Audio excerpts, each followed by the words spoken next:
সুপ্রিয় দর্শক, স্বাগত জানাচ্ছি সম্পাদকীয়তে। আমি আফজাল হোসেন। 2026 সালের 30 জুনের মধ্যে জাতীয় নির্বাচন। সিইসি বলছেন প্রস্তুত তারা। আওয়ামী লীগকে কি নির্বাচনে আনা হবে, প্রশ্ন রুমিন ফারহানার। ওবায়দুল কাদের কিভাবে দেশ ছেড়ে পালালো, পুলিশ মহাপরিদর্শকের কাছে জানতে চেয়েছেন আন্তর্জাতিক অপরাধ ট্রাইব্যুনাল। তার অবস্থান সম্পর্কে সরকারের কাছে কোনো তথ্য ছিল না বলে জানিয়েছেন স্বরাষ্ট্র উপদেষ্টা। এসব নিয়ে আমাদের আজকের সম্পাদকীয়। দলগুলোর অস্বস্তি কি কাটলো, আর এ নিয়ে আলোচনার জন্য স্টুডিওতে উপস্থিত আছেন জুনায়েদ সাকি, প্রধান সমন্বয়কারী গণসংহতি আন্দোলন, এবং সোহরাব হাসান, সিনিয়র সাংবাদিক। দর্শক, আপনারা এই আলোচনায় অংশ নিতে পারেন, এজন্য আপনাদের ফোন করতে হবে টেলিভিশনে দেখানো নম্বরে। এছাড়া ফেসবুকের মাধ্যমেও আপনাদের মন্তব্য পাঠাতে পারেন। আলোচনা শুরুর আগে জেনে নেব এখনকার প্রধান শিরোনামগুলো। 26 জুনের মধ্যে জাতীয় নির্বাচন, জানালো প্রেস উইং। ইভিএম নয়, ব্যালটে ভোট করার চিন্তা ইসির। জয় নিশ্চিতে নেতাকর্মীদের কাজ করার নির্দেশ তারেক রহমানের। হাইকোর্টের রায়ে ফিরল তত্ত্বাবধায়ক ব্যবস্থা, প্রবর্তন করতে পারে অন্তর্বর্তী সরকারই, মত অ্যাটর্নি জেনারেলের। অসাংবিধানিক ক্ষমতা দখল সংক্রান্ত দুটি অনুচ্ছেদ বাদ। ওবায়দুল কাদেরের দেশ ছাড়া নিয়ে আইজিপির ব্যাখ্যা চান ট্রাইব্যুনাল। 2 মাসে গণহত্যার মামলার তদন্তের নির্দেশ, হাসিনাকে গুমের মূল হোতা দাবি করে প্রতিবেদন।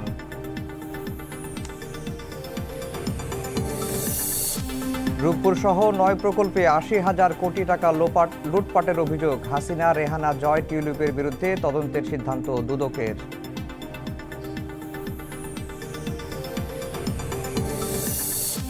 এবং নাফ নদী থেকেই দেখা যাচ্ছে রাখাইনের ধোয়ার কুণ্ডলী, সীমান্তে সর্বই। রোহিঙ্গা প্রত্যাবাসনে থাইল্যান্ডে হবে আলোচনা, জানালেন উপদেষ্টা।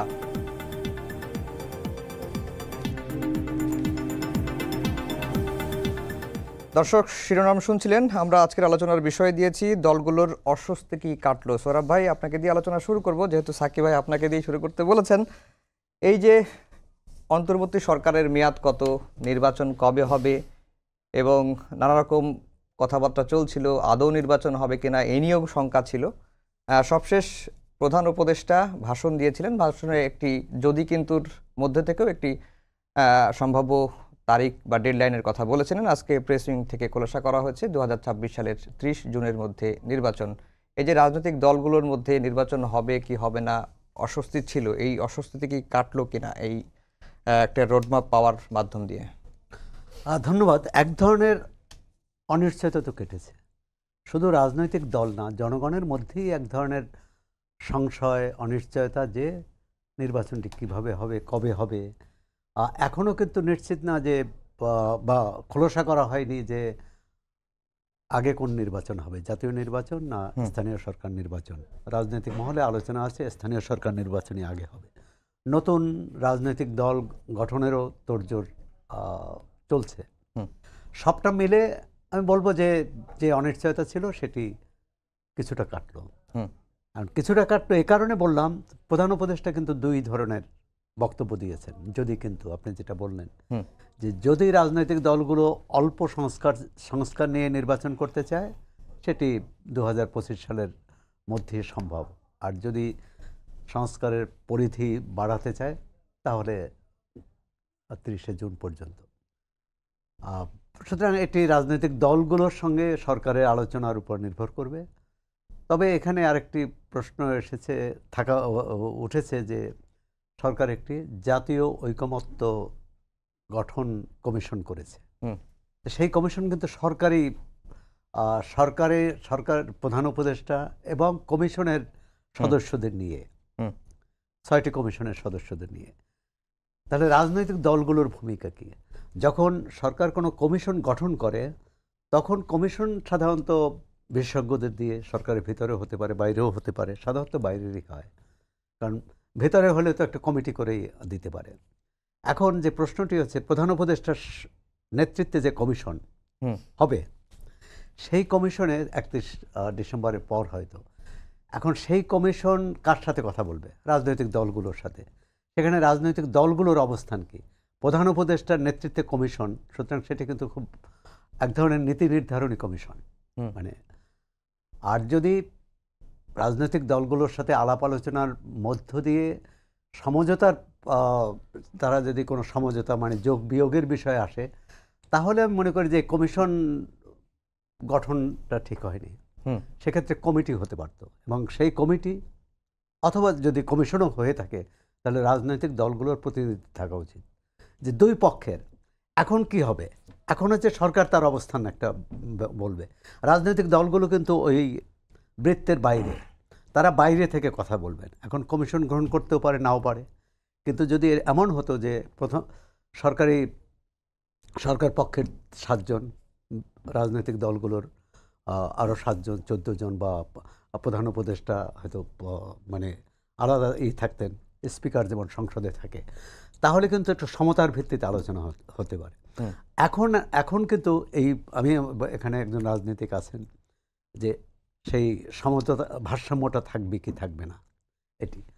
আর যখন নির্বাচনের, এবং আজকে প্রেসিডেন্ট থেকে বলেছে যে যখন যে মেয়াদি বলা হোক, এখন কিন্তু নির্বাচনী হওয়া অন্তত জানুয়ারি থেকেই শুরু হয়ে যাবে। হুম হয়তো 31শে ডিসেম্বর পর্যন্ত অপেক্ষা করবে যে কমিশনগুলো কি সুপারিশ করে সেটি দেখতে চাইবে। এবং যখন নির্বাচনী হাওয়া বইতে শুরু করবে, তখন আর সরকার কোন তারিখ দেয় বা কিভাবে এগোয় সেটা মানুষ খুব একটা অপেক্ষা করবে না। বিশেষ করে রাজনৈতিক দলগুলো যারা নির্বাচন করবে, তখন তাদের প্রস্তুতি থাকবে যে কোন প্রার্থী দিলে, কার সঙ্গে কার বোঝাপড়া হলে তার পছন্দের প্রার্থীকে জিতিয়ে আনা যাবে। জি। এদিকেই এগোবে বলে আমার ধারণা। হুম সাকিব ভাই, এই যে আপনারা নির্বাচনী রোডম্যাপ দাবি করে আসছিলেন, শুরুতেই যেটি বলছিলেন যে আপনারা তো বলেন নাই যে এতদিনের মধ্যে নির্বাচন দিতে হবে, একটা রোডম্যাপ চাচ্ছিলেন, কারণ জনগণ কবে নির্বাচন হবে এটাও কিন্তু জানতে চায় বা জনগণের জানার অধিকার আছে। এই যে 26-এর 30 জুনের মধ্যে নির্বাচন, জুনে তো গরম থাকে, গরমকালেই কি নির্বাচন হবে নাকি আরো আগে হয়ে যাওয়ার সম্ভাবনা আছে? ধন্যবাদ আপনাকে। আমি আমার সহ আলোচক বিশিষ্ট সাংবাদিক সোহরাব হোসেন সহ যারা দেখছেন এই অনুষ্ঠান সবাইকে সালাম এবং শুভেচ্ছা জানাচ্ছি। রোড ম্যাপের কথা আমরা বলেছি অনেকদিন ধরে, এবং সেটার বিষয়ে আমাদের দিক থেকে, আমাদের বিশেষভাবে আমাদের দলের দিক থেকে আমি যে বারবার প্রস্তাবনাটা হাজির করছিলাম যে সরকার অংশীজনদের সাথে আলোচনা করবে, সেটা শিক্ষার্থী, রাজনৈতিক দল এবং অন্যান্য আরও অংশীজন সকল আছেন, তাদের সাথে আলোচনা করবেন এবং আলোচনার মধ্য দিয়ে একটা রোড ম্যাপ তৈরি করবেন। সেই রোড ম্যাপে সংস্কার কি হবে, কতদিন সময় লাগতে পারে, তার একটা যৌক্তিকতার জায়গাটা থাকবে, এবং নির্বাচনেরও একটা সময়সীমা সংক্রান্ত স্পষ্ট একটা জায়গা থাকবে। সেটা দরকার এই কারণে যে এইটা মানুষের সামনে কতগুলো সুনির্দিষ্ট মানে একটা লক্ষ্য ঠিক করে দেয় যে আচ্ছা আমার সামনে এত দিনের মধ্যে নির্বাচন আছে, যারা নির্বাচন করতে আগ্রহী তারা তখন ওইটা নিয়ে ব্যস্ত থাকবে, কিভাবে দেশের অর্থনীতি তারা আরেকভাবে পরিকল্পনা করবে, যে কিভাবে পরিবর্তনগুলো হতে যাচ্ছে, ফলে বিনিয়োগকারীরা সেটা নিয়ে ভাববেন। সব কিছুর মধ্যে একটা প্রভাব আছে, ফলে যেটাকে আমরা স্টেবিলিটি বলি, স্থিতিশীলতা, সেটা রাজনৈতিক, অর্থনৈতিক এবং অন্যান্য সামাজিক সব অর্থেই এর একটা ইতিবাচক প্রভাব পড়বে। তো সেইটার জন্য বারবার আমরা বলছিলাম যে তবে এটা নিশ্চয়ই আলোচনার সাপেক্ষে, এবং সরকারের দিক থেকে যে ইঙ্গিতটা দেওয়া হয়েছিল 5ই জানুয়ারি পর্যন্ত, যেহেতু প্রথম 6টি কমিশনের সময়সীমা আছে এবং তাদের 3 মাসের মধ্যে রিপোর্ট দেওয়ার কথা, সেই হিসেবে 5ই জানুয়ারি পর্যন্ত তাদের সময়। কাজেই রিপোর্ট তারা পেলে তারপরে আলোচনাটা শুরু হবে এবং তার বেসিসে। কিন্তু পরিস্থিতি যা, তাতে সময়টা একটু অনেকের মধ্যেই মানে আরো এগিয়ে এসে কথা বলার সুযোগ আছে কিনা সেটা নিয়েও একটা মানে চিন্তা ভাবনা কাজ করেছে, এবং সেই অনুযায়ী রাজনৈতিক বক্তব্য আমরা শুনেছি। তো সেই দিক থেকে আমার মনে হয় যে সরকার সেটা রেসপন্স করেছে এবং কিছুটা এগিয়ে এসে 16ই ডিসেম্বর একটা টাইমলাইন জানিয়েছেন। এবং প্রথমে টাইমলাইনটা যেটা আমাদের মাননীয় প্রধান উপদেষ্টা বলেছেন যে এটা নভেম্বর 25 থেকে 26-এর শুরুর দিকে, সেটা পরবর্তীতে আরেকটু ক্লিয়ার করা হলো যে শুরুটা বলতে একেবারে প্রায় মানে জুন, মানে that is half of the year, প্রথমার্ধ। তো সেইটা একটা করা হয়েছে। এখন এখানে হয়তো এটাই মানে কি বলে যে এখানেও তো একটা আলোচনার ব্যাপার আছে। আচ্ছা। আর এইখানে আলোচনার ব্যাপার আছে, মানে রাজনৈতিক দলগুলো, শিক্ষার্থী, অন্যান্য অংশীজনেরা, তারা সবাই তো কথা বলবে সরকারের সাথে এবং নিশ্চয়ই তারা প্রস্তাব করবে কবে নির্বাচন হলে ভালো হয়। আবার সরকারের দিক থেকেও তাদের যে ভোটার লিস্ট থেকে শুরু করে সংস্কার কার্যক্রম সবগুলোর জন্য একটা সময়সীমার যৌক্তিকতা নিশ্চয়ই তারাও ব্যাখ্যা করবেন। সব মিলিয়ে একটা জায়গা ঠিক হবে বলে মনে করি আমি। ফলে কিন্তু এই টাইমলাইনটা বলাতে একটা খুব ইতিবাচক প্রভাব মানে ইতিমধ্যেই পড়েছে এবং পড়বে বলে আমি মনে করি, যে এটার পলিটিক্যাল এবং ইকোনমিক যে ইমপ্লিকেশনস সেটা অনেক ইতিবাচক। ফলে আমরা সরকারকে ধন্যবাদ জানাই যে তারা কিছুটা এগিয়ে এসেই, মানে অর্থাৎ সময় আগিয়ে নিয়ে এসে 16 ডিসেম্বরে এটা তারা ঘোষণা করলেন। এখন দ্রুততম সময়ের মধ্যে তারা প্রস্তুত হলেই অংশীজনদের সাথে বসা দরকার।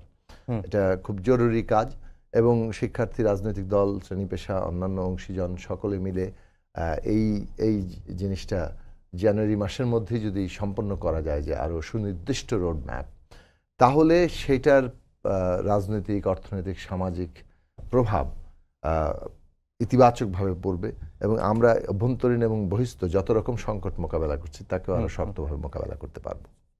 আচ্ছা, সৌরভ ভাই, আরেকটা বিষয়, যে আওয়ামী লীগকে কি নির্বাচনে আনা হবে, এই প্রশ্ন তুলেছেন রুমিন ফারহানা এবং বৈষম্য বিরোধী ছাত্র আন্দোলন, জাতীয় নাগরিক কমিটি, তারা যেটি বরাবরই বলে আসছেন যে গণহত্যার বিচারের আগে এই দলটিকে নির্বাচনের সুযোগ দেওয়া যাবে না এবং যারা চেষ্টা করবে তারা মানে গণশত্রুতে পরিণত হবে। আপনার কাছে কি ধারণা? না, যে কোনো এখন গণতান্ত্রিক সমাজে যে কেউ যে কোনো সংগঠন, ব্যক্তি তার মত প্রকাশ করতে পারে। এখন আর নির্বাচন হচ্ছে একটা গণতান্ত্রিক প্রক্রিয়া, সেই প্রক্রিয়াটা কীভাবে এগোবে সেটা কিন্তু রাজনৈতিক মতামতের ভিত্তিতেই, এবং সেখানে মতৈক্য না হলেও কিন্তু অনেক ক্ষেত্রে বিবেচনা করতে হয় বৃহত্তর জাতীয় স্বার্থে। নির্বাচন তো হচ্ছে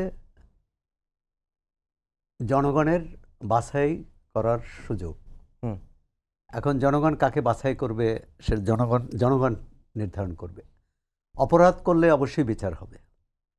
এখন দল হিসাবে কি আওয়ামী লীগের বিরুদ্ধে কোনো অভিযোগ আনা হয়েছে বা কোনো মামলা হয়েছে? রিট হয়েছিল, সেটাই তো নাকচ হয়ে গেছে দেখলাম। ট্রাইব্যুনালে একটা মামলা হয়েছে, অভিযোগ জমা পড়েছে আর কি। না, ট্রাইব্যুনালও তো বলে দিচ্ছে যে তারা সুযোগ নেই, দলকে আইনে বিচারের সুযোগ নেই। তাহলে ধরুন যে ব্যক্তিদের বিরুদ্ধে মামলা হয়েছে এবং সেই মামলার একটা যৌক্তিক পরিণতি, অর্থাৎ বিচার সম্পন্ন হওয়া। এখন সেই বিচার সম্পন্ন হতে যদি কত বছর সময় লাগবে? আমরা বলছি যে 30শে জুনের মধ্যে নির্বাচন হবে 2026 সালের। এর মধ্যে যদি বিচার প্রক্রিয়া শুরু না হয়, দ্বিতীয় হচ্ছে একজন ব্যক্তি হিসাবে তিনি যে কোনো দলের হতে পারে, আওয়ামী লীগের হতে পারে, বিএনপির, তিনি যদি ব্যক্তি হিসাবে নির্বাচনে প্রতিদ্বন্দ্বিতা করেন এবং তার বিরুদ্ধে যদি কোনো মামলা না থাকে, তিনি দলের ব্যানারে করলেন না। একজন আওয়ামী লীগের নেতাই তিনি দলের ব্যানারে করলেন না। আমরা তো কিন্তু মামলা থাকলেও তো নির্বাচন করা যায়। হ্যাঁ, মামলা থাকলে আইনি প্রক্রিয়ায় আমি বলছি যে ধরে নিলাম যে যাদের মামলা আছে, যাদের বিচার প্রক্রিয়া আছে, মামলা থাকার পর তাকে কারাবন্দি করলো, তারপর কারাবন্দি ও অনেক নির্বাচনে জয়ী হয়েছে। আমি ধরে নিলাম যে যাদের বিরুদ্ধে মামলা আছে তারা নির্বাচন করতে পারলো না, কিন্তু যাদের মামলা নেই তাকে তো আপনি আওয়ামী লীগার হিসাবে বা অমুক কোনো ট্যাগ দিয়ে, কোনো লেবেল দিয়ে আপনি তার নির্বাচন মানে তার যে গণতান্ত্রিক অধিকার রহিত করতে পারেন না। তবে গণতন্ত্র হচ্ছে একটি বোঝাপড়া, একটি ঐকমত্যের বিষয়। আমি মনে করি সেখানে রাজনৈতিক দলগুলো, সরকার এবং জনমত সব বিবেচনা করেই সিদ্ধান্ত নিতে হবে। এবং সেখানে আমি যে প্রশ্নটি করেছিলাম, জানি না যে জুনায়েদ সাকি জানলে সেটি আরও সুবিধা হবে, সেটা হলো কোন নির্বাচনটি আগে হবে। যদি স্থানীয় সরকার নির্বাচন আগে হয় তার সেটা দলীয় লেভেলে হচ্ছে না, দলীয় প্রতীক থাকবে না। হ্যাঁ, কারণ সেটি রাজনৈতিক দলগুলোর অভিমত। কারণ আওয়ামী লীগ এটা জোর করে দলীয় করেছিল একতরফা করার জন্য। তো সেটা যদি না থাকে তখন কিন্তু আপনি বলতে পারবেন না যে কে আওয়ামী লীগ, কে বিএনপি, কে। এটি একটি। আর যদি জাতীয় সংসদ নির্বাচনই আগে হয় তো সেক্ষেত্রেও তো যে কোনো নাগরিক ব্যক্তি মানে স্বতন্ত্র প্রার্থী হিসেবে নির্বাচন করতে পারে, যদিও স্বতন্ত্র প্রার্থীর যেসব শর্ত আছে সেটা পূরণ করেই করতে হবে। আর আওয়ামী লীগ যে নির্বাচন করে আসছে, গত 3টি নির্বাচন, পরবর্তী কোনো নির্বাচনে তার ছায়া না থাকে, অর্থাৎ কাউকে বাদ দেওয়ার চেষ্টা, কাউকে প্রতিদ্বন্দ্বিতা করতে না দেওয়া, এবং এক ধরনের কি বলে বিনা প্রতিদ্বন্দ্বিতা গোল দেওয়ার চেষ্টা যে না থাকবে, এটাই তো কাম্য। একটি হচ্ছে যে আজকে রায়ের ব্যাপারে জুনায়েদ সাকিব বলেছেন, কিন্তু আদালতে যে রায় হলো তাতে কিন্তু নির্বাচনী আরও যে অনিশ্চয়তা ছিল সেটা অনেকটা কেটে গেল, কারণ তত্ত্বাবধায়ক সরকারের অধীনেই নির্বাচন হবে মানে ভবিষ্যতে। এখানে আবার অ্যাটর্নি জেনারেল একটি কথা বলেছেন যে বর্তমান অন্তর্বর্তী সরকারই তত্ত্বাবধায়ক সরকার হিসাবে রূপান্তর হতে পারে বা হবে। এটারও আমি জানি না যে এটার প্রয়োজন কি, কারণ এর আগে আমরা দেখলাম যে একটি অধ্যাদেশ চূড়ান্ত হয়ে আছে, উপদেষ্টা পরিষদ নীতিগত সিদ্ধান্ত নিয়েছে, কিন্তু এটা এখনো জারি হয়নি। কিন্তু অন্তর্বর্তী সরকার যদি তত্ত্বাবধায়ক সরকারে রূপান্তরিত হয়, অন্তর্বর্তী সরকারে তো আমরা দেখেছি যে বৈষম্য বিরোধী ছাত্র আন্দোলনের বেশ কয়েকজন প্রতিনিধি আছে, 3 জন আছে, আবার এর মধ্যে আবার তাদের একটি জাতীয় নাগরিক কমিটি দলও করতে চাচ্ছে, তখন কি বিতর্ক হবে না? না, এক হচ্ছে সেটাই বললাম, অন্তর্বর্তী সরকারের যে অধ্যাদেশ আমরা দেখেছি, অধ্যাদেশের খসড়া, তাতে কিন্তু আছে যে এই সরকারের কেউ আগামী নির্বাচনে অংশ নেবে না। তাহলে হয় তাদের পদত্যাগ করতে হবে যদি নির্বাচনে অংশ নেন, আর যদি অংশ না নেন তাহলে সরকারে থাকতে পারবেন। সেক্ষেত্রে নতুন দলের সাথে সরকারের, এবং এক্ষেত্রে একটি হবে এই সরকার তো হবে একেবারেই নিরপেক্ষ, মানে কোনো দলের প্রতি তাদের আনুগত্য থাকবে না, কোনো দলের পক্ষেও না বিপক্ষেও না, নির্বাচনটা পরিচালনা করবে, দেশ অন্তর্বর্তী সময়ের জন্য দেশ পরিচালনা, দেশের অর্থনীতি, রাজনীতি, বৈদেশিক সম্পর্ক সবগুলো দেখবে। এখন সব কিছুই হচ্ছে একটা জাতীয় ঐকমত্যের উপর, সেটা আওয়ামী লীগের আসা না আসা বা অন্য দলে না আসা। আওয়ামী লীগের জাতীয় পার্টি তো এই সরকার 5 আগস্টের যে পরিবর্তন হলো তারপর এমনকি সরকার গঠন প্রক্রিয়ায় কিন্তু তারা ছিল, পরবর্তীকালে তাদেরকে বাদ দেওয়া হয়েছে, এটাও কিন্তু একটা প্রশ্ন উঠবে। জি সাকিব ভাই, আওয়ামী লীগ কি আগামী নির্বাচনে অংশ নিতে পারবে কিনা, আপনার বিশ্লেষণ বা আপনার ভবিষ্যৎ বা ধারণা কি বলে? আর আরেকটি বিষয় হচ্ছে যে আওয়ামী লীগের রাজনৈতিক ভবিষ্যৎ কি? এখন যে অবস্থায় আওয়ামী লীগ আছে, এই যে এত মাস হয়ে গেল, 4 মাসের বেশি সময় হয়ে গেল, কিন্তু আওয়ামী লীগের জুলাই আগস্ট নিয়ে যে মনোভাব এক বিন্দুও পরিবর্তন হয়নি। না, সেটাই দেখুন, আওয়ামী লীগের তো দল হিসেবেই তারা ক্ষমতায় ছিল, এবং এমন তো না যে ব্যক্তি হিসেবে কেউ প্রধানমন্ত্রী ছিলেন, মানে তাদের দলীয় নেতা হিসেবেই, দলের প্রতিনিধিত্বকারী সর্বোচ্চ নেতৃত্ব হিসেবেই প্রধানমন্ত্রী হিসেবে ছিলেন। ফলে প্রধানমন্ত্রী তো একটা আলাদা সাংবিধানিক রাষ্ট্রীয় পদ, কিন্তু সেখানে কিন্তু দলও আছে। তো যাই হোক, আমার প্রথম কথা হচ্ছে যে জুলাই আগস্ট এবং হত্যাকাণ্ড এবং 15 বছরের গুম খুন, ক্ষমতার অপব্যবহার এবং ভয়ঙ্কর লুটপাট, যেটা প্রায় অর্থনীতির অর্ধেক ন্যায় করে দিয়েছে, তো সেইটা এখন শ্বেতপত্র বলছে $250 বিলিয়ন মানে ইয়ে হয়েছে। তো সেই দিক থেকে ধরেন, যদি এইরকম একটা অবস্থা হয় যে এত বিপুল আকারের লুটপাট, তো তার তো বিচার হতে হবে, এবং সেই বিচারটা হচ্ছে প্রাথমিকভাবে খুব জরুরি। দ্বিতীয়ত, আওয়ামী লীগ দল হিসেবে তার দায় কতটুকু, এটা নিয়ে এটাও বিচারিক প্রক্রিয়া আসা দরকার, এবং সেই বিচারিক প্রক্রিয়ার পরেই কেবলমাত্র আসলে জনগণ ঠিক করবেন আওয়ামী লীগের রাজনৈতিক ভবিষ্যৎ কী। জনগণ কি এই আওয়ামী লীগকে কতটা সমর্থন করবে, কতটা এই আওয়ামী লীগ করবে, নাকি এটা রাজনৈতিক দল হিসেবে তার প্রাসঙ্গিকতা হারাতে থাকবে। আমরা ইতিহাসে তো এগুলো দেখেছি, তো সেইটা ইতিহাসের হাতে ছেড়ে রাখা ভালো। এই মুহূর্তের যে প্রশ্ন সেটা হচ্ছে তাদেরকে বিচার মানে মুখোমুখি হওয়া দরকার। আর নির্বাচনের বিষয়, এখন বিচারটা হচ্ছে প্রশ্ন, এখন বিচারের মধ্য দিয়ে আমরা কি পরিণতি দেখছি তারপরে তো প্রশ্ন আসবে, এটা এখনই নির্ধারিত হয়ে যাচ্ছে না। এখন যে রোডম্যাপ আছে সেই রোডম্যাপের আগে বিচার কোনোভাবেই সম্ভব না। আমি যেহেতু হাইকোর্ট ওই ট্রাইব্যুনাল বিটটা কভার করে, তাতে আমার কাছে তাই মনে হয়। এটা আপনার ধারণা। আমাদের দাবি হবে যে বিচার প্রক্রিয়া দীর্ঘায়িত না করা। আমি বলছি না যে দ্রুত বিচার করে এমনভাবে যেখানে আবার কোনোভাবে ন্যায় বিচার কি বলে ক্ষুণ্ণ হয়। আমাদের এক অত্যন্ত আন্তর্জাতিক মানসম্পন্ন ন্যায় বিচারের জায়গাতেই দাঁড়ানো দরকার। কিন্তু বিচারের দীর্ঘসূত্রিতা আরেকটা রাজনীতি, এবং সেটার মধ্যেই কিন্তু নানাভাবে এটাকে টেনে টেনে লম্বা করা হয়, তার মধ্যে দিয়ে মানুষ বিস্তৃত হয়, তার মধ্যে দিয়ে এটার পলিটিসাইজেশন ঘটে, এবং সেটা একটা রং পেতে থাকে। কেউ কেউ ভিকটিম হিসেবে নিজেকে হাজির করতে পারে এবং তারপরে চেহারা বদলে যায়। তো সেইটা যাতে না হয়, আমাদের মানে আমরা বিচার দেখতে চাই, এবং বিচার প্রক্রিয়াটা প্রায়োরিটি এই গভর্নমেন্টের কাছে। আবারও বলবো যে অগ্রাধিকার এই কারণেই যে অগ্রাধিকারের জায়গাটা এই সরকার যে ম্যান্ডেটের উপরে ক্ষমতায় আছে, সেই জায়গা থেকে আমরা মনে করি যে ন্যায় বিচারটা তাদের অগ্রাধিকার কাজ। কিন্তু একজন ব্যক্তি আওয়ামী লীগ করেন, কার বিরুদ্ধে কোনো মামলা নাই, তিনি মোটামুটি ক্লিন ইমেজের, সে যদি নির্বাচন করতে চায়, সে নির্বাচন আওয়ামী লীগ করে মানে দল হিসেবে আওয়ামী লীগ নির্বাচনে অংশ নিতে পারবে কি পারবে না সেটা তো একটা প্রশ্ন। সেই প্রশ্নের ফয়সালা বিচার প্রক্রিয়ার মধ্যে দিয়ে হবে বলে আমি মনে করি। আরেকটা হচ্ছে যে ব্যক্তি হিসেবে কে নির্বাচনে অংশ নিবে না নিবে এটার মধ্যে কোনো বার নেই।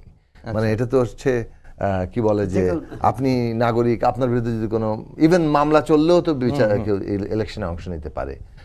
এখন কেউ যদি ইভেন জেলে থেকেও ইলেকশন করতে পারে। ইলেকশন করাটা থেকে তো আপনি ব্যক্তির যে নাগরিকের অধিকার সেটা থেকে বঞ্চিত করতে পারছেন না। দল মানে আমরা তো একটা আইন অনুযায়ী দেশ চলছে না, সেখানে তো এটা তো এখন দল হিসেবে কেউ যদি একটা নির্বাচনে অংশগ্রহণ করার অধিকার হারায়, সেটা যদি কোনো আইনি প্রক্রিয়ার মধ্যে দিয়ে প্রতিষ্ঠিত হয়, তারপরেও কিন্তু ওই দল সমর্থন করে এরকম ব্যক্তি যারা মানে ব্যক্তি হিসেবে তো নির্বাচনে যেতে পারে। কিন্তু অনেক ব্যক্তিকেও কিন্তু নির্বাচন থেকে অযোগ্য ঘোষণা করা হতে পারে যদি তাদের ব্যাপারে ওই ধরনের মামলা প্রণিধানযোগ্য বিচারের মধ্যে দিয়ে সাজা হয়, তাহলে তারা আবার সাজার কারণেই কিন্তু একটা নির্বাচনে দাঁড়ানোর অযোগ্যতা মধ্যে পড়ে যান। ফলে সেই জায়গাটা তো যারা পড়বেন তারা তো নির্বাচনে দাঁড়াতে পারবে না, সেটা দল হিসেবেও না ব্যক্তি হিসেবেও না। আপনি যদি একটা নির্দিষ্ট পরিমাণ সাজা পান 2 বছরের বেশি, তাহলে তো আপনি ইলেকশন করতে পারবেন না। সেটা তো বেগম খালেদা জিয়ার ক্ষেত্রেও প্রযোজ্য হয়েছে এবং বিএনপির অনেক নেতৃত্বের ক্ষেত্রে প্রযোজ্য হয়েছে। জি সৌরভ ভাই, ওবায়দুল কাদের কোথায় ছিলেন এতদিন, এটি নিয়ে গণমাধ্যমে রিপোর্ট দেখেছেন আপনি যে ওয়ারেন্ট জারির পরও তিনি দেশে ছিলেন এবং পুলিশ তাকে গ্রেফতার করেনি। আজকে অনেকটা আক্ষেপের সুর এবং ক্ষোভের সুর নিয়েই কিন্তু ট্রাইব্যুনালের চিফ প্রসিকিউটর আদালতের কাছে আবেদন করেছেন যে আসলে এই বিষয়টি খতিয়ে দেখা উচিত, যে ওবায়দুল কাদের গ্রেফতারি পরোয়ানা জারির পরও কিভাবে দেশ ছেড়ে পালালেন। যদিও স্বরাষ্ট্র উপদেষ্টা বলেছেন তারা জানতেন না, জানলেই ধরে ফেলতেন। আসলে কি তাই? এর আগের প্রশ্নের সঙ্গে কিন্তু এটা খুবই যুক্ত। সেটা হচ্ছে জুনায়েদ সাকিব, বন্ধু জুনায়েদ সাকিব বললেন যে বিচার প্রক্রিয়া শেষ হওয়ার পরে নির্বাচন। এখন বিচার প্রক্রিয়া 1.5 বছরে শেষ হবে বলে মনে হয় না। এখন অনেকের দাবি যে বিচার প্রক্রিয়া শেষ হওয়ার পরে নির্বাচন শুরু হবে। সেটি বেশ ওই পর্যন্ত জনগণ অপেক্ষা করবে বলে মনে হয় না। এখন এটা কিভাবে, যে দলের কেন্দ্রীয় কমিটির কত 87 জন না 90 জনের মধ্যে মাত্র 7 জন গ্রেপ্তার হয়েছে, আর 7 জন না 11 জন গ্রেপ্তার হয়েছেন, বাকি সবাই আত্মগোপনে অথবা বিদেশে। তাহলে সেই দলের শীর্ষ নেতাদের কিভাবে বিচার হবে? পলাতক অবস্থায় অথবা বিদেশে থাকা অবস্থায় হতে পারে, কিন্তু তাতে তো আপনি তার শাস্তি নিয়ে করতে পারলেন না। বঙ্গবন্ধু হত্যা মামলার তো 5 জন আসামি এখনো বিদেশে। যুদ্ধাপরাধীর যাদের বিচার মৃত্যুদণ্ড হয়েছে তার অনেকে এখন বাইরে, এবং বাইরে থেকে নানা রকম কথাবার্তা বলছে। জুনায়েদ সাকিব যে খালেদা জিয়ার বিচারের কথা বলছেন, আমরা তো খালেদা জিয়ার বিচার যে ন্যায়সঙ্গত হয়নি সে কথাটাই বলছি। এবং এটি বিএনপি বলেছে এবং আওয়ামী লীগের সময়ও, এবং এখন দুদকে এসে বলছে, এখন দুদকও বলছে, তাই তো? সুতরাং বিচার আমি এগ্রি করি যে বেগম খালেদা জিয়ার বিরুদ্ধে অন্যায় করা হয়েছে এবং তিনি যে শাস্তি প্রাপ্য নয় সেই শাস্তিটা, এবং কিংবা যে অভিযোগ তাকে করা হয়েছে যেভাবে এটা পোর্ট্রে করা হয়েছে, কিন্তু ওই যে রায় দেওয়ার ফলে ওনাকে কিন্তু নির্বাচন করতে দেওয়া নির্বাচন থেকে হয়নি। বাড়িত করেছে, তাই তো? বাড়িত করা হয়েছে, নির্বাচন সেটাই থেকে বলছি। বাড়িত করেছে, বাড়িত করা হচ্ছে, সেটা একটি বিগত সরকারের রাজনৈতিক উদ্দেশ্য চারিতার্থ করার জন্য কিন্তু এটা করেছে। কিন্তু আমরা তো চাইবো অন্তর্বর্তী সরকার সেরকম কোনো উদ্দেশ্য নিয়ে কারো না না, কারো উদ্দেশ্য বিরুদ্ধে নিয়ে করবে না। অন্তর্বর্তী সরকারে সেটা ভাই 1600-র উপরে লোক হত্যা করা হয়েছে। এটা তো হ্যাঁ, কোনো আমি মিথ্যা সেটা ব্যাপার বলছি না। না, 1600 পর না, ধরেন 16,000 হলো, কিন্তু আপনি এটি বিচারিক রায়ে প্রমাণিত হওয়ার পরে, অর্থাৎ তার প্রথমত তার শাস্তি দিতে হবে, মানে শাস্তি দণ্ড হতে হবে, দণ্ড হওয়ার পরে তারপর আপিল, যেমন খালেদা জিয়ার ক্ষেত্রে হয়েছে, হাইকোর্ট রায় দিয়েছে, বিচারিক আদালতে, সাধারণত বিচারিক আদালতে যে রায় দেয় তার থেকে হাইকোর্ট সাজা কখনো কম, বাড়ায় না, কমে। কিন্তু এখানে বাড়ানো উল্টোটা হয়েছে হয়েছে। পুরো বিষয়টি। এবং এরশাদ মোফাজ্জল হোসেন চৌধুরী মায়া, তারা হাইকোর্টের রায় সত্ত্বেও উচ্চ আদালতে আপিল করে নির্বাচন করতে পেরেছে, জামিন পেয়েছে। খালেদা জিয়ার ক্ষেত্রে হয়নি। কিন্তু আমি যেটা বলছি সাকিব, সেটা হচ্ছে যে ওই প্রক্রিয়ার নির্বাচন তো আমরা নিশ্চয়ই চাই না, আর এই বিচার চাই না। আমরা চাই স্বচ্ছ, জবাবদিহিমূলক এবং বিশ্বাসযোগ্য এই বিচার প্রক্রিয়া। সেক্ষেত্রে এক হচ্ছে সময় সাপেক্ষ হবে, দ্বিতীয় হচ্ছে আপনি চূড়ান্ত রায় না হওয়া পর্যন্ত আপনি তাকে অপরাধী হিসাবে চিহ্নিত করতে পারবেন কিনা। তাহলে করতে হবে যে নির্বাচন প্রক্রিয়া শুরুর আগে তার বিচার প্রক্রিয়া শেষ করতে হবে। মানে সেটি সম্ভব কিনা। যেখানে আপনি মানে ঘরের ভিতরে ছিল, তারা এই দেশেই ছিল, তাদেরকে কিভাবে গেল, এটাও তো মানে রহস্যজনক। মানে বলছি পুরো বিষয়টি আমাদের চাওয়া এবং তার সামর্থ্য অথবা সদিচ্ছার মধ্যে তো বেশ বিরাট পার্থক্য, যে এতগুলো লোক চলে যেতে পারে এবং কিভাবে গেল। একটা হতে পারে যে হ্যাঁ, একটা বিচার তো হয়েছে, 15 বছরের স্বৈর শাসনের অবসান ঘটেছে, অর্থাৎ স্বৈর শাসনকে ছাত্র গণ অভ্যুত্থানের মধ্য থেকে বিতাড়িত করা গেছে। আরেকটি বিষয় আসবে যে আরও একটি গণ অভ্যুত্থান হয়েছিল কিন্তু 90-এ, সেই গণ অভ্যুত্থানের অভিযুক্ত ছিল সাকি, যেমন বললেন যে এরশাদ তো একা না, প্রেসিডেন্ট হিসেবে একা অপরাধ করেনি, তার দল করেছে, তার সরকার করেছে এবং সরকারে করেছে। ওই দলকে কিন্তু বাড়িত করা হয়নি। ওই দল কিন্তু সম্পূর্ণ অন্য দলের মতোই সুযোগ সুবিধা নিয়ে নির্বাচন করেছিল। এখন প্রশ্ন আসবে, তাহলে আওয়ামী লীগের ক্ষেত্রে কি আসবে? এই প্রশ্নটা তো আছে, এবং বিএনপি তো বলেছে যে আমরা কোনো দলকে নিষিদ্ধ করতে চাই না এবং সব দলই নির্বাচন করুক, কিন্তু পাশাপাশি বিচার হবে। এখন বিচারে ধরে নিলাম আওয়ামী লীগের 10,000 লোকের বিরুদ্ধে মামলা, কিন্তু এই 10,000 লোকের বাইরে নিশ্চয়ই আওয়ামী লীগের আছে, তাদের ক্ষেত্রে কি হবে? না, আমি আবারও বলছি যে দেখুন, মানে এটা এটা ঠিক করবে কে? মানে একটা তো হচ্ছে যে ঠিক করার বিষয়ে আপনি মানে কোনো একটা অথরিটি আছে, সেই অথরিটি ঠিক করে যাচ্ছে, সেটার রাইট রং আপনি বিচার করতে বসলেন। আপনি যখন ঠিক করার জন্য পক্ষ অনেকগুলো হয় এবং তখন একটা কনসেনসাসের প্রয়োজন পড়ে, সেটা একটা সমস্যার দিক। আরেকটা দিক হচ্ছে যে এটার সমাধানের একটা রাস্তা আছে, এটা হচ্ছে আইনি এবং বিচারিক প্রক্রিয়ার মধ্যে দিয়ে। যখন কোর্ট কিছু বলে তখন এটা আবার একটা আইনি কাঠামোর মধ্য থেকে হয়। তা আমরা এখন যেহেতু পক্ষ অনেক, আমরা তাহলে দেখছি যে প্রথমত আমরা ন্যায় বিচার চাই হত্যাকাণ্ডের, লুটপাটের, অপশাসনের, ক্ষমতার অপব্যবহারের, এবং একই সাথে যে দল হিসেবে দায় সেটাও বিচারিক প্রক্রিয়া। বিচারিক প্রক্রিয়া তো যে কোনো কিছুই ফলাফল, আমি তো বিচার চাইছি, আমি তো ফলাফল আগে থেকে বলে দিচ্ছি না যে আপনি এটা মানে কি বলে ফাঁসি দেন কিংবা নিষিদ্ধ করেন, আগে সেটা সম্ভব কিনা না। আমরা বলছি যে এইটা প্রায়োরিটি হওয়া উচিত, প্রায়োরিটি হওয়া উচিত। এবং এইটা যেহেতু মানে এই এক তো ন্যায় বিচার পাওয়াটা মানুষের অধিকার, দুই হচ্ছে এটা নতুন বাংলাদেশের যাত্রার প্রশ্ন। কেননা এই 71 সালের পরেও কিন্তু ওই ন্যায় বিচারের প্রশ্নটা খুব জরুরি ছিল, কিন্তু ন্যায় বিচারটা হয়নি। এবং গণহত্যার যে ন্যায় বিচারের জায়গাটা দরকার ছিল, সেটা যদি হতো তাহলে পরবর্তী কালব্যাপী এই যে আপনি রাজনীতিক ইয়েটা জিইয়ে রাখলেন, তারপর ওটাকে ডিভাইড করার একটা অস্ত্রে পরিণত করলেন, সবই তো করলেন আর কি।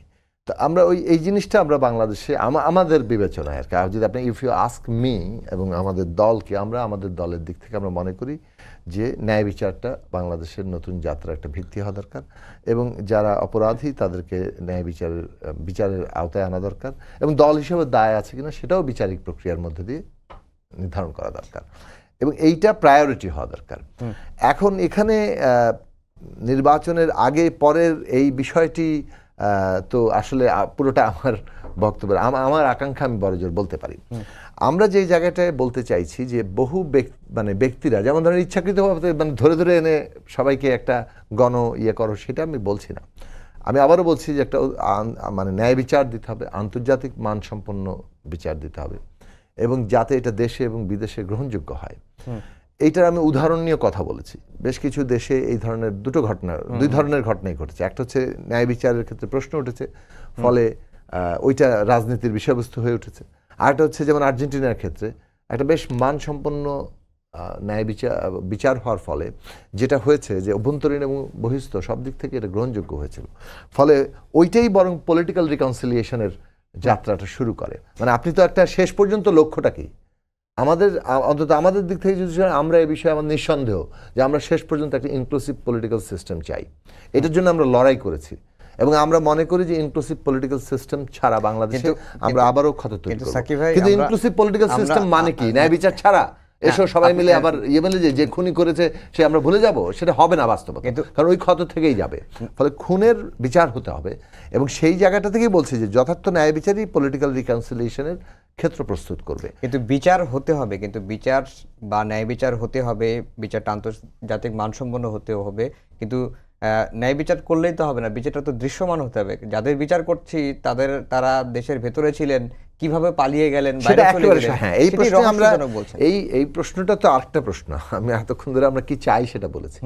আমরা বাস্তবতা দেখতে পাচ্ছি যে আওয়ামী লীগের লোকজন, বিশেষত যারা একেবারে প্রথম সারির নির্দেশদাতা কিংবা লায়াবল রেসপন্সিবল বলেন না, যে কে আসলে এই পুরো জিনিসটা চালিয়েছে, শেখ হাসিনা এবং তার ক্লোজ যারা ঘনিষ্ঠ সহযোগীরা।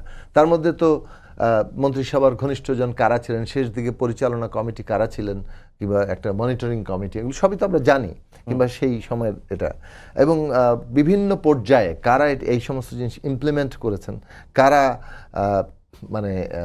একদম আইনের অপব্যবহার করেছেন, ক্ষমতার অপব্যবহার করেছেন, এই সবগুলো জিনিস তো বের করা খুব কঠিন নয়। ফলে ওই জায়গাটা দরকার এবং এরা যাতে বিচারের মুখোমুখি হয়, সেটাই কিন্তু বাংলাদেশের রাষ্ট্রের তার সমস্ত প্রতিষ্ঠানগুলোর দায়িত্ব। এখন এই দায়িত্বের জায়গায় কেউ অবহেলা করলে তার নিশ্চয়ই জবাবদিহিতা করা দরকার এবং এটা জনরায়, এটা বাংলাদেশের মানুষ জীবন দিয়ে রায় দিয়েছেন।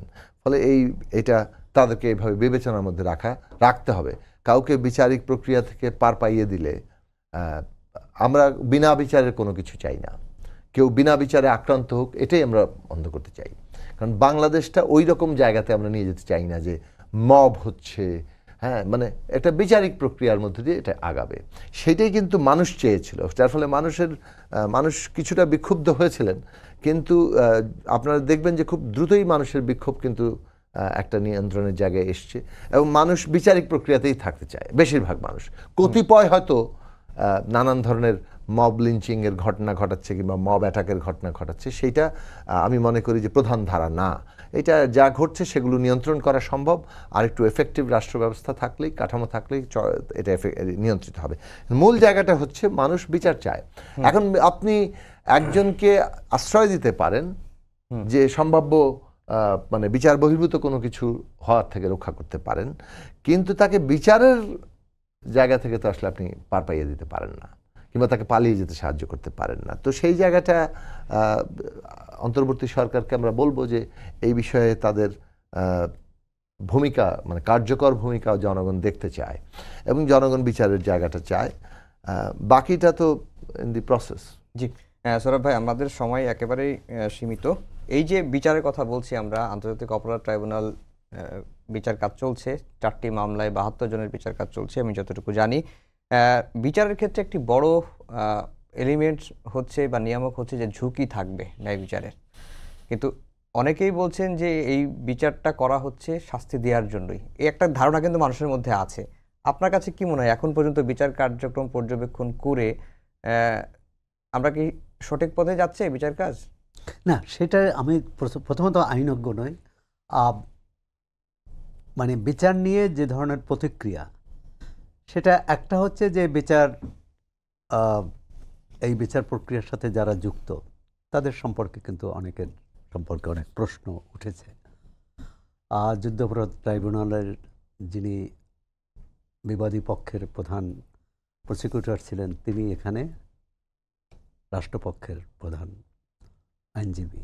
এটা একটা প্রশ্ন যে এটি, এবং বার্গম্যান সহ যিনি ওই বিচার প্রক্রিয়া সম্পর্কেও, যুদ্ধাপরাধ বিচার প্রক্রিয়া সহ প্রশ্ন করেছিলেন, তিনি কিন্তু এই প্রশ্নটি করেছেন, আরও অনেকে করেছেন। সুতরাং আমি মনে করি যে সরকারের উচিত যে সম্পূর্ণ স্বচ্ছ প্রক্রিয়া এগিয়ে যাওয়া, আর তাদের লক্ষ্য থাকা উচিত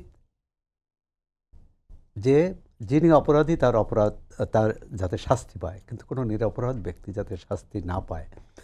আরেকটি বিষয় হচ্ছে যে আওয়ামী লীগ এত বড় ঘটনার পরে যেটা বিচার কিন্তু দুই ধরনের, একটা হচ্ছে আইনি বিচার, আরেকটি হচ্ছে জনধারণার, মানে জনগণের কাছেও তো একটা বিচার আছে আইনি প্রক্রিয়ার বাইরে। সেখানে আওয়ামী লীগ এত বড় ঘটনার পর এবং দলের প্রায় সব নেতাকে পালিয়ে বা আত্মগোপনে থাকার পর এই ঘটনার তাদের কোনো অনুশোচনা দেখছি না, কোনো অনুতপ্ত হওয়া দেখছি না, যে তারা ভুল করেছে ক্ষমা প্রার্থনা, মানে এটি আমি মনে করি যে আওয়ামী লীগের বড়, মানে কি বলে,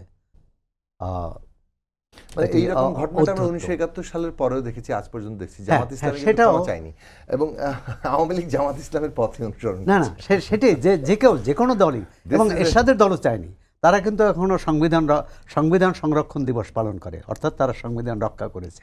সুতরাং এটা আমাদের রাজনৈতিক নেতৃত্বের কি বলে, পূর্বপর সব রাজনৈতিক নেতৃত্বই এই ধারাই চলছে, সেটা চলা উচিত নয়। আমি মনে করি সাকি যে বললেন যে আমরা নতুন ধারা তৈরি করতে চাই, নতুন পথে বাংলাদেশ যাক, সেক্ষেত্রে আওয়ামী লীগ আইনি প্রক্রিয়া কী হবে সেই বিচার তো আইন করবে, কিন্তু রাজনৈতিক দল হিসাবে তাদের নৈতিক যে দায়িত্ব, সেই দায়িত্বটা পালন করা উচিত বলে মনে করি। অর্থাৎ জাতির কাছে তাদের ক্ষমা চাওয়া উচিত, দুঃখ প্রকাশ করা উচিত, এবং যে যারা অন্যায় করছে, এই যে আওয়ামী লীগ নির্বাচনের প্রক্রিয়া আসতে পারবে কি পারবে না, সেখানেও আওয়ামী লীগকে কথা বলতে হবে, যারা অপরাধ করেছে তাদের বিচার আমরাও চাই, কিন্তু যারা অপরাধ করেনি তাদের অধিকার আছে গণতান্ত্রিক প্রক্রিয়ায় অংশ নেওয়ার। জি, সাকিব ভাই, জাতির কাছে ক্ষমা চাওয়া উচিত, ক্ষমা কেউ চায় না কেন? এই যে বাংলাদেশের রাজনীতির একটা জবাবদিহিতাহীনতার জায়গা আছে, এটা একটা বড় রোগ আর কি। মানে আমাদের রাষ্ট্রের প্রধান সংকটের জায়গাও এটাই ছিল। এমন একটা রাষ্ট্র তৈরি করা হয়েছে, এমন একটা ক্ষমতা কাঠামো তৈরি হয়েছে যার কোনো জবাবদিহিতা নেই। যিনি ক্ষমতায় আসবেন তিনি একেবারে তখন সর্বেসর্বা, এবং তিনি সবার উপরে প্রভুত্ব করবেন। এটা জমিদারির চাইতে আরও অনেক বিশেষ কিছু, যে এটা তারাই মালিক বনে যান পুরো জিনিসটা, বাকিরা সবাই দাসে পরিণত হয়। এই জায়গাটা, এই ক্ষমতার এই জবাবদিহিতাই সর্বত্র ছড়িয়েছে আর কি, এবং অস্বীকার একটা বড় ইয়ের জায়গা। মানে এখানে অস্বীকার করা মানেই হচ্ছে আপনি ব্যাপারটাকে প্রশ্নবিদ্ধ করে রাখতে পারলেন, এবং আপনার পক্ষ আপনাকেই সমর্থন করতে থাকবে, আর যারা আপনার বিরোধী তারা না বলতেই থাকবে, অভিযুক্তই করতে থাকবে। কিন্তু যার ফলে মীমাংসার যে জায়গায় পৌঁছানো এবং নতুন পথে নতুন উত্তরণ, আমরা দেখবেন পলিটিক্স করি পাস্ট নিয়ে। আমাদের পলিটিক্সে অতীত যত প্রভাবশালী, এটা খুব কম দেশের রাজনীতিতে এত প্রভাবশালী। অতীত তাড়িয়ে বেড়ায়, মানে অতীত আর ইতিহাস এক জিনিস নয়, কিন্তু আপনি অতীত মাত্রই ইতিহাস নয়, কিন্তু মানে ইতিহাস হচ্ছে সেটাই, অতীতের সেই অংশ যেটা আপনাকে বর্তমানে চালিত করে, এগিয়ে নিতে সাহায্য করে। তো আমরা অতীতের যেরকম মানে প্রভাব দেখি, সেটা হচ্ছে যে ওই নিজেদের স্বার্থে দেশ এগুলো কিনা সেটা গুরুত্বপূর্ণ প্রশ্ন না। প্রশ্ন হচ্ছে যে নিজেদের সংকীর্ণ ইন্টারেস্টটা কতটা থাকে। তো ওই জায়গাগুলো মানে রক্ষা করার ফলেই দেখা যায় যে সারাক্ষণ বর্তমানের যে মানুষের যে চাহিদা, এটা পূরণ করা হয় না। আপনি খেয়াল করে দেখবেন মানুষ কিন্তু রাজনৈতিক দলগুলো সম্পর্কে হ্যাপি না। এটার কারণ কি জানেন? তারা তাদের বর্তমান সমস্যা নিয়ে খুব বেশি অ্যাড্রেস করতে চায় না। সাকিব ভাই, আমাদের সময় একেবারেই শেষ। সবাইকে ধন্যবাদ জানিয়ে শেষ করছি। আমাদের আজকের সম্পাদকীয় আগামীকাল আবারও দেখা হবে রাত 10টায়। দেখা আমন্ত্রণ রইল। শুভরাত্রি।